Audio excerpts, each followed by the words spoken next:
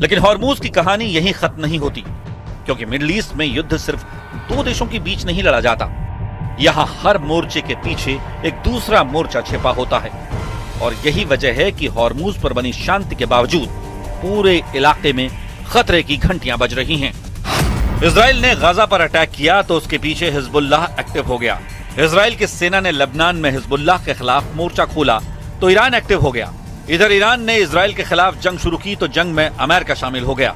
Iran के खिलाफ America और इजराइल का ऑपरेशन शुरू हुआ तो यमन में हूथी और इराक से PMF लड़ाकों ने खाड़ी में अमेरिकी बेस को निशाना बनाना शुरू कर दिया। इजराइल और हिजबुल्लाह के बीच भले ही बड़े हमले थमे हुए दिखाई दे रहे हैं, लेकिन दक्षिणी लेबनान में तनाव पूरी तरह खत्म नहीं हुआ है।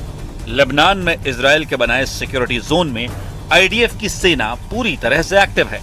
इजराइल के सैन्य ठिकाने अभी भी अलर्ट मोड पर हैं, और अगर यहाँ कोई फिर से बड़ा धमाका होता है तो उसका असर सिर्फ बेरूत तक सीमित नहीं रहेगा। तेहरान से लेकर तेल अवीव तक पूरी दुनिया फिर से बदल सकती है।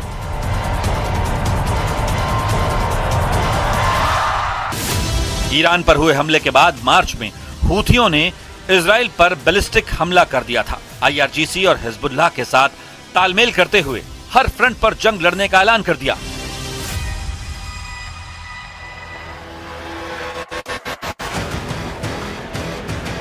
इस बीच एक और खिलाड़ी पूरे हालात पर बारीकी से नजर बनाए हुए है, और वो है चीन। क्योंकि चीन सिर्फ ईरानी तेल का सबसे बड़ा खरीदार ही नहीं है, बल्कि पश्चिम एशिया में अपना प्रभाव बढ़ाने का मौका भी तलाश रहा है। अगर वॉशिंगटन और तेहरान के बीच फिर दूरी बढ़ती है तो बीजिंग खुद को एक ऐसे साझेदार के रूप में पेश कर सकता है जो बिना युद्ध के भी अपना खेल खेलना जानता है। अभी हालिया रिपोर्ट में चीन के एक्सपर्ट्स ने तो इस जंग में अमेरिका को हारा हुआ बता दिया था। चीन ने दावा किया कि अगर युद्ध के बाद भी ईरान की सत्ता बची हुई है, अगर उसके प्रॉक्सी अभी भी एक्टिव हैं, और आखिर में अमेरिका को ही समझौता करना पड़ा, तो क्या ट्रंप अपना मकसद हासिल नहीं कर पाए? और क्या ये अमेरिका की सबसे बड़ी हार में से एक है?